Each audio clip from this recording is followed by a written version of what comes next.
LORRY Raja by Madhuri Vijay. Madhuri Vijay is from Bangalore, India. She received a BA from Lawrence University in Wisconsin and an MFA from the Law Writers Workshop, where she was an Law Arts Fellow. Her story, LORRY Raja, won first place in the 2011 N30B Story Contest and was selected for the Pushcart Prize Series 2014 and the Best American Non-Required Reading 2013. What happened was that my older brother Siju got a job as a lorry driver at the mine and started acting like a big shot. He stopped playing with Munna the way he used to, tossing him into the air like a sack of sand, making him spatter with laughter. When Amma asked him anything, he would give her a pitying look and not answer. He stopped speaking to his girlfriend Manju altogether. He taunted me about playing in the mud, as he called it, breaking chunks of iron, or with my hammer. With Appa especially, he was reckless, not bothering to conceal his disdain until he said something about field drivers who are only good for digging and drinking. And Appa wrestled him to the ground and forced him to eat a handful of the red iron-rich earth, shouting that this was our living now and he should bloody learn to respect it. Siju complained to the mine's labor officer, Mr. Subbu, but Mr. Subbu dismissed it as a domestic matter and refused to interfere. After that, Siju maintained a glowering silence in Appa's presence. When Appa wasn't around, Siju sneered at our tent and swatched of a blue plastic stretched over a bamboo skeleton. Never mind that he was being paid half a regular driver's salary by the owner of the lorry, a punching Andhra fellow called Rajappa, because Siju was only 14 and could not bargain for more. Never mind that Rajappa's lorry permit was fake, a flimsy transparent sheet of paper with no expiry date and half the words eligible, which meant that Siju was allowed to transport the ore only to the railway station in Hospet and not like the other drivers, all the way to port cities like Mangalore and Chennai, where he would run the risk of arrest by border authorities. Never mind that the mine's lorry cleaners, most of whom were boys my age, called him LORRY Raja behind his back and imitated his high-stepping walk. None of it seemed to matter to him, and as little as I wanted to admit it, he was a Raja in the cab of that lorry, and moreover he looked it. His hair was thick and black, and a long tuft descended at the back of his neck, like a crow's glossy tail feathers. His nose was straight, and his eyeballs were untouched by yellow. His teeth remained white in spite of breathing the iron-laden air. He seemed, when he was in the cab of that lorry, like someone impossible and important, someone I didn't know at all. The ore went to the port cities, and then it went on to ships the size of buildings. I hadn't seen them, but the labor officer, Mr. Subbu, had told us about them. He said the ships crossed the ocean and the journey took weeks. The ships went to Australia and Japan, but mostly they went to China.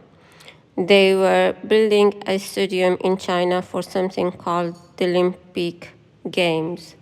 Mr. Subu explained that the Olympic Games were like the World Cup except for all sports instead of just cricket: swimming, tennis, shooting, running.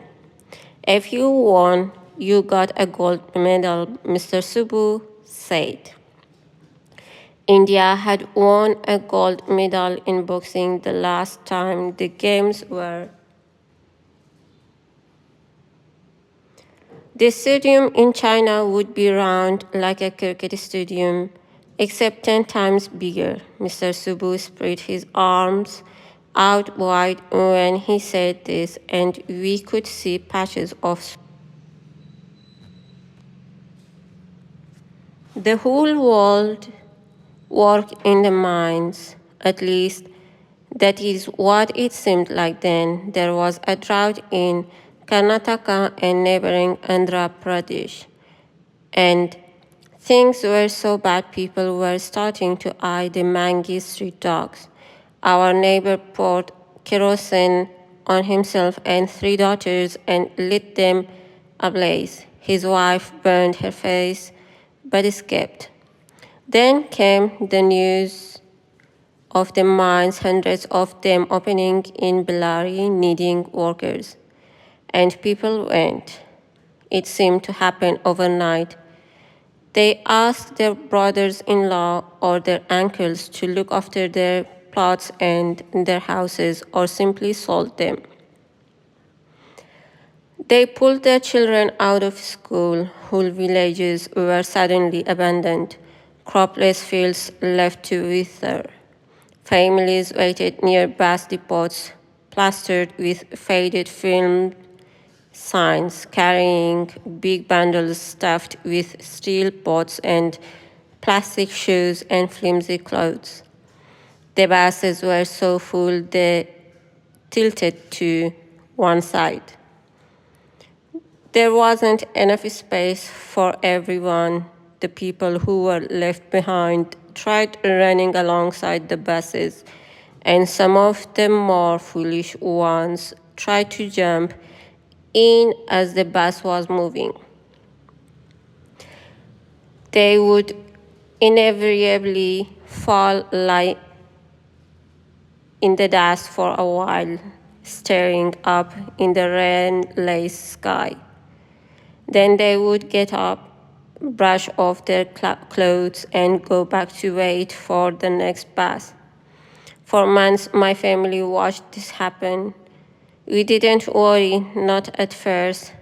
Appa had a job as a driver for a sub-inspector of the Raichur thermal power plant, and we thought we were fine.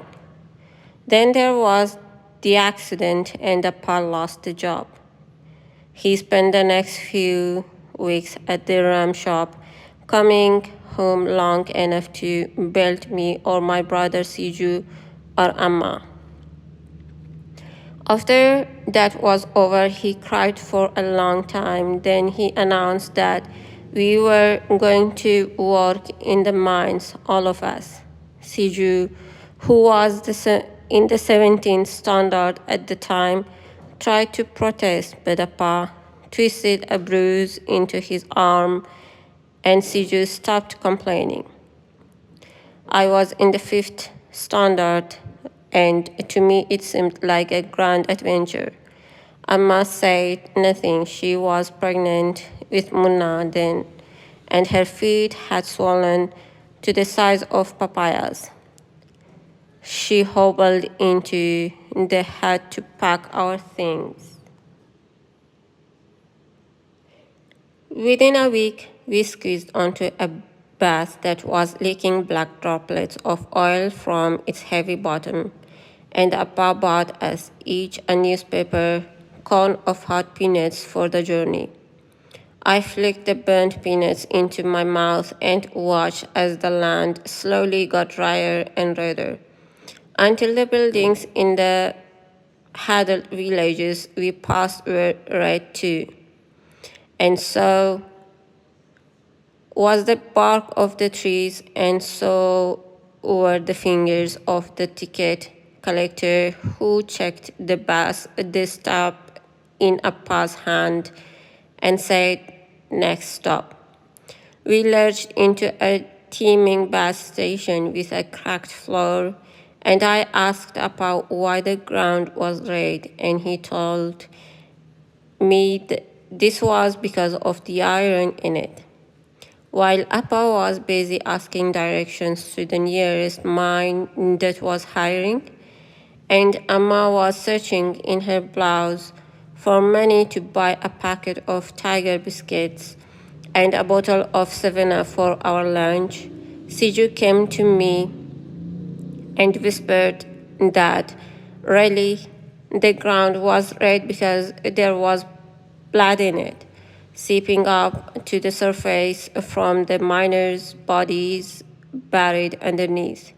For months I believed him, and every step I took was in fear, bracing for the sticky wetness of blood, the crunch of bone, the squelch of an organ.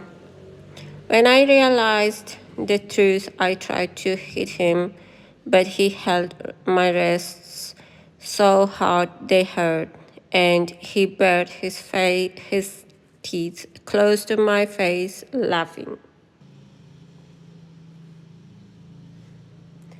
That afternoon, just about a year after we had come to the mine, I was working an open pit beside the highway, along with a few other children and a handful of women.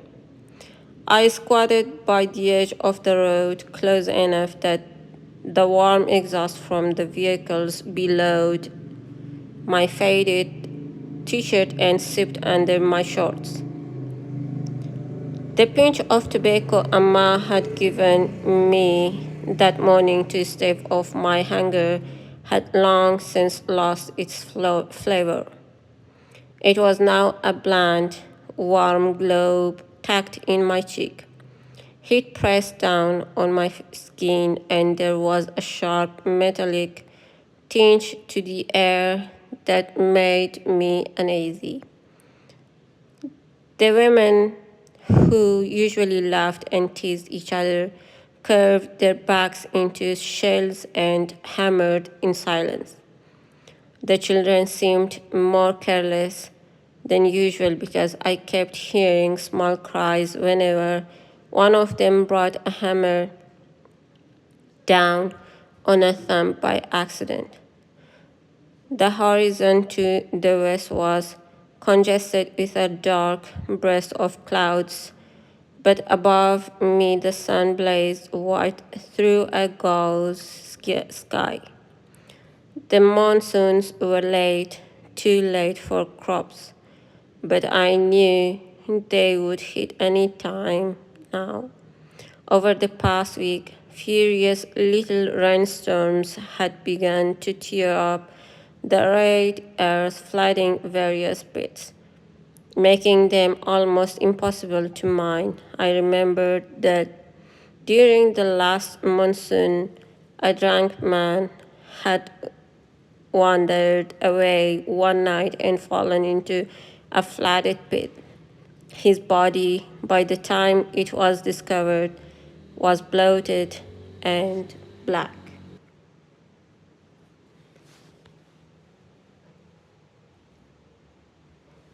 Lorries crawled in sluggish streams in both directions on the highway.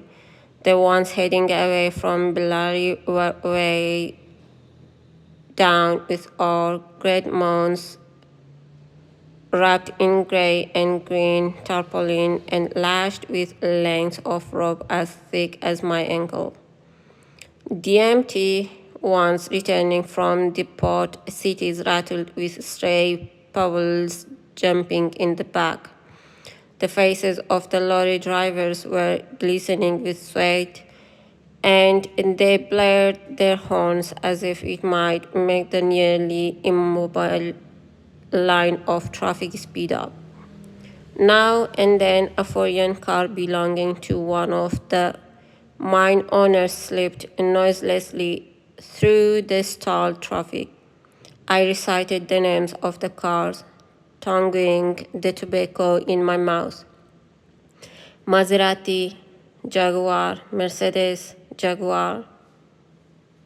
Their shimmering bodies caught the sun and played with it, light sliding across their hoods, winking in their taillights. The mine owners lived in huge pink and white houses on the highway, houses with fountains and the grim heads of stone lions staring from the balconies. I looked up as a sleek black Maserati went by, and its tinted window I saw myself, a boy in shorts and a baggy t-shirt, crouching close to the dirt. And standing behind me, the distorted shape of a girl. I stood up quickly, hammer in hand, and whirled around.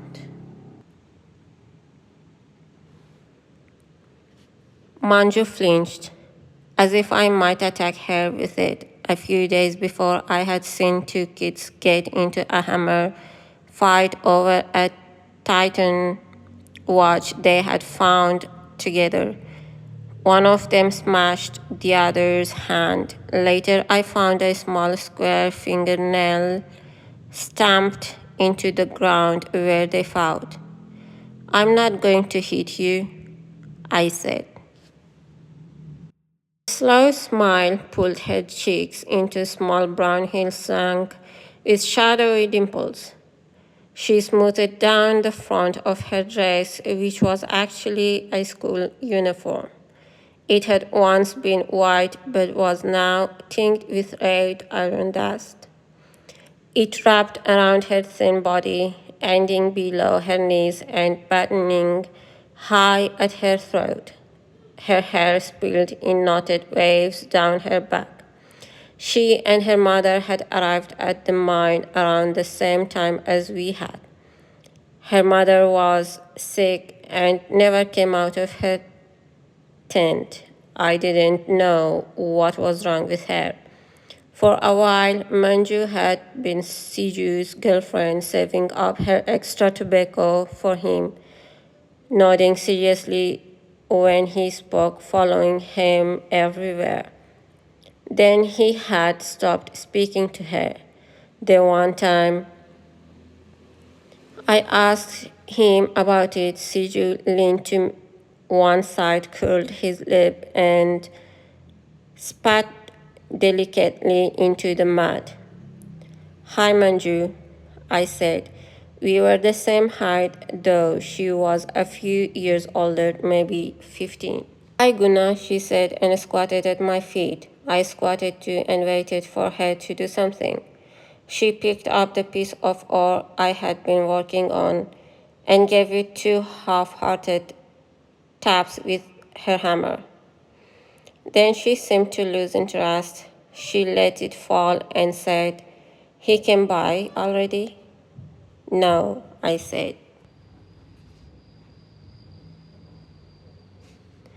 I liked Manju. Whenever journalists or NGO workers came to tour the mines, Manju and I would drop our hammers and prance in circles, shouting, "No child labor here." According to the mine owners, it was our parents who were supposed to be working. We simply lived with them and played around the mine. The hammers and the basins were our toys. The journalists would scribble in their notepads, and the NGO workers would whisper to one another, and Manju would grin widely at me. Then, after we found out about the Olympic Games, we had contests of our own, running contests, stone throwing contests, rock peeling contests. The winner got the gold medal. The runner-up clapped and stomped. the dirt in applause. I liked playing with Manju because I almost always won and she never got angry when she lost, like the boys sometimes did. Manju, I said now. Want to race? Bet I'll get the gold medal.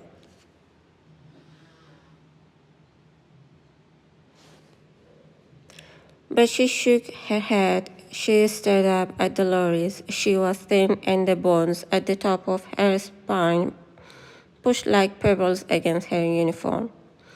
I wanted to reach out and tap them gently with my hammer. One of the lorry drivers, a man with a thick mustache, saw her watching and made a weird kissing sound with his lips, like he was sucking an invisible straw. His tongue came out fleshy and purple. He shouted, "Hi, sexy girl, sexy fun girl."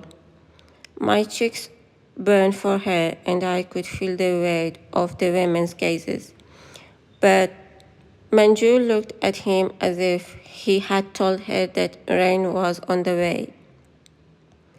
I busied myself with filling my putu with lumps of ore. Each full basin I took to the weighing station would earn me 5.5 rupees. On a good day, I could fill 7 or 8 putus if I ignored the blisters at the base of my thumb.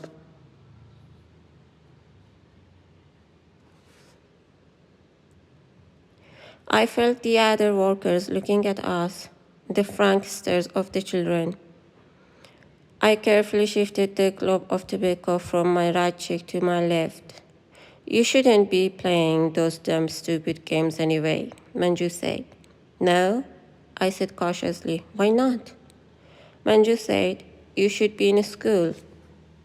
I didn't know what to say. It had been 2 years since I sat in a classroom. I had only vague recollections of it, the cold mat floor, sitting next to a boy called Dheeraj who smelled of castor oil, sleds with cracked plastic frames, the math teacher who called us human head lice when we couldn't solve the sum on the board. All of us chanting in unison an English poem we didn't understand. The boy stood on the burning deck. The antiseptic smell of the girls' toilet covering another musty smell. Dheeraj giggling outside. Then 3, 4, 5 whacks on the fleshy part of my palm with a wooden ruler and trying not to show that it hurt. The boy stood on the burning deck, whence all. You used to come first in class, no? Manju said. A grey gust of exhaust blew a wisp of hair between her teeth. She chewed on it. Her face was whiskered with red dust. How do you know? Siju told me, she said, which surprised me. Sidhu said you got 100 in every subject, even the difficult ones like maths. He said you shouldn't be wasting your potential here. I had never heard him say anything like that. It sounded like something an NGO worker might say. I wondered where he had heard the phrase. But Manju, I said, I like it here. Why? I was about to tell her why, because I could play with her every day and because the mind was vast and open and I was free to go where I liked. And yes, the work was hard, but there was an excitement to the way the lorries rumbled past, straining under their heavy cargo. But right then Manju dropped her hammer. In a strained voice, she said, He's. Siju's lorry looked no different than any of the others, except that it had been freshly cleaned. It had an orange cap, and the outer sides of the long bed were painted brown. The bed bulged with ore like the belly of a fat man. Siju was clearly on his way to the Hospet railway station. The back panel of the lorry was decorated with painted animals, a lion and two deer. The lion, its thick mane rippling, stood in a lush forest, and the two deer flanked it, their delicate orange heads raised and looking off to the sides. Siju was especially proud of the painting, and I knew he stood over his lorry cleaner each morning, breathing down the boy's neck to make sure that all the red ash was properly wiped off the faces of the animals. His insistence on keeping the lorry spike and span was part of why the lorry cleaners made fun of him. He must have seen us squatting there by the highway, but he kept his eyes on the road. I raised my hand and waved. When he didn't respond, I said, "I see you. Look this way." He swiveled his head toward us briefly. Manju's big eyes followed him. Then one of the women working nearby, a woman with a missing eye whose eyelid drooped over the empty socket, span out her tobacco with a harsh smack and said to Manju, "Enough of your nonsense. Go sit somewhere else. Leave those boys to do their work." Manju didn't answer, so the woman said more loudly, "You, here." Manju picked up a pebble and flung it at her. It hit the woman on the shoulder and she yelped. "Sul," the woman hissed. Manju turned her thin face to the woman. "Sul?" Manu's voice trembled. "You are calling me a Sul? You old dirty one-eyed monkey." I looked at Manju, afraid to speak. She picked up my oar and began hammering at it. "Manju," I began. I thought she was going to cry, but then she looked up. "I wish you had a lorry," she said. "Then you..." Later, I took my full putu to the weighing station. On my way, I passed Amma working with a group of women at the base of a slope. I stopped to watch her. She was shaking a sieve, holding it away from her body, a red cloud billowing around her. Dark pebbles of ore danced and shivered in the wide, shallow basin. A few feet away, Munna, naked except for an old shirt of mine, crawled in aimless circles. If he got too far or tried to stuff a fistful of dirt into his mouth, Amma or one of the women would reach out an arm or a leg and hook him back in. When Munna saw me, he stretched out his short arms, ridiculous in their baggy sleeves, and screamed with delight. Amma looked up.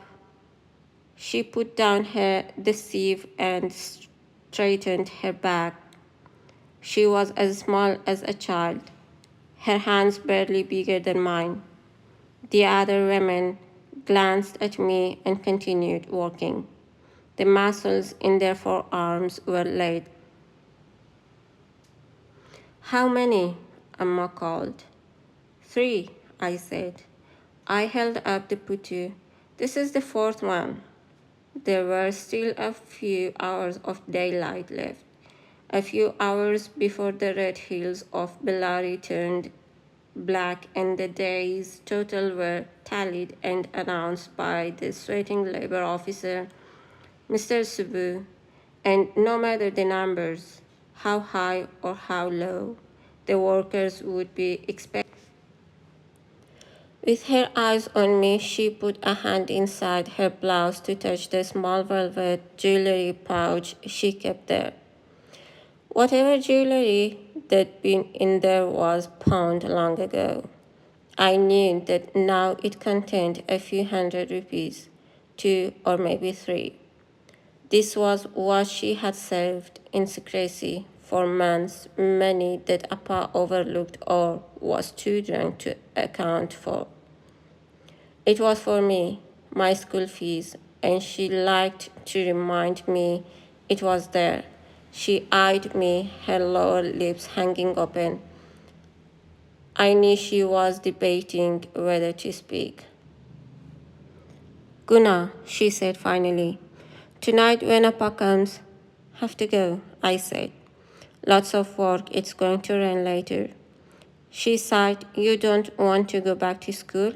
She asked. You don't want to study hard and get a proper job? She lowered her voice. Such a clever boy you are, Guna. Such good marks you used to get. You want to waste your brains, fill your head with iron like putty? I made no reply. I remembered what Manju had said about my potential, and I saw myself flinging the entire contents of the putty in Amma's face, iron flying everywhere. Amma was keeping half an eye on Munna, who was trying to climb into the sieve. Did Siju get a trip today? She asked. You're asking about LORRY, Raja? I said. Don't act like those lorry cleaner boys. He drives well. I hopped from one foot to the other, balancing the putty like a tray. Lorry Raja tries to turn on his indicators and turns on the white shield wipers instead. Guna, Amma said. Lorry Raja is always combing his hair in the rear view mirror.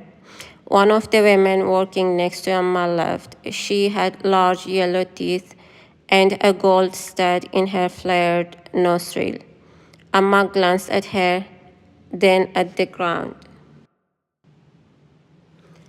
Encouraged by the woman's laugh, I added, Lorry Raja's lorry doesn't even go in a straight line. I wiggled my palm to show the road Siju's lorry. Amma scooped up Munna before he overturned the sieve. She sucked the edge of her sari's pallu and scraped his cheek, which was, like her own, like mine, red with iron dust. The dust mixed with our sweat and formed a gummy red paste which stuck to our skin and was almost impossible to get off without soap and water, of which we had little except for whatever dank rain gathered in stray pits and puddles. It was easy to tell who the mine workers were.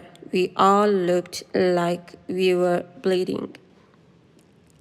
Amma put Munna down and he began to try to crawl up the slope to me. She held her small body very straight and looked at the other women. Guna, listen, Siju said louder than he had intended. What's the racket? Said Appa coming out of his doze. Nothing, said Siju. Nothing, I repeated. Appa closed his eyes again. Amma was still breastfeeding Munna, her head bent in contemplation of his placid sucking. That monkey woman called Manju a soul, I said quietly. Siju picked at a scab on his knee. What are you two talking about? Amma asked. Before Siju could reply, I said, Manju, his girlfriend. The girl whose mother is sick? I nodded. Poor thing, Amma said. Maybe I should go see if I can do something. But then Munna fell asleep, still making half-hearted sucks at her nipple, and her eyes went soft. She brushed her hand against the tuft of hair sticking up from his red-stained forehead. Don't bother, Siju spat. She knows how to get what she wants. I'm going to see if she's okay, I said, standing up. To my surprise, Siju stood up too. I'll come with you, he said. No, I shouted. Yes, said Emma. Both of you go. Siju, Appa said. He was still in that reclining position. His calves under the rolled-up pants were like polished.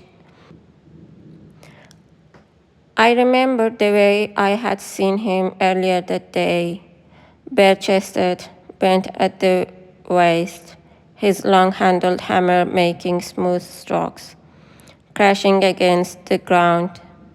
He was not a big man or a tall one, but he was a man who broke iron for 10 hours every day. Siju looked at him for a long moment, then nodded and reached into his pocket. He brought out a set of folded notes and pressed it into Appa's outstretched palm. Appa tucked it into his pocket, where my own wages nestled. He hummed something tuneless and closed his eyes.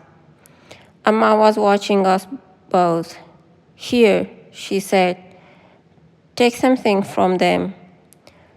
She made me rub 2 rotis in news.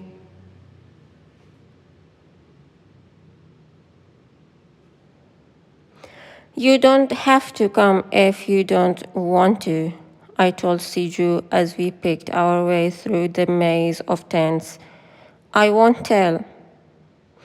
Instead of answering, he was quiet, which made me nervous. A rat the size of my foot ran across our path and disappeared into the blackness to our right. The rats were a problem in the camp. They got into our food, chewed holes in our blankets, bit babies as they slept. Last year, a baby had died from a rat bite. I thought of Munna asleep off the hook.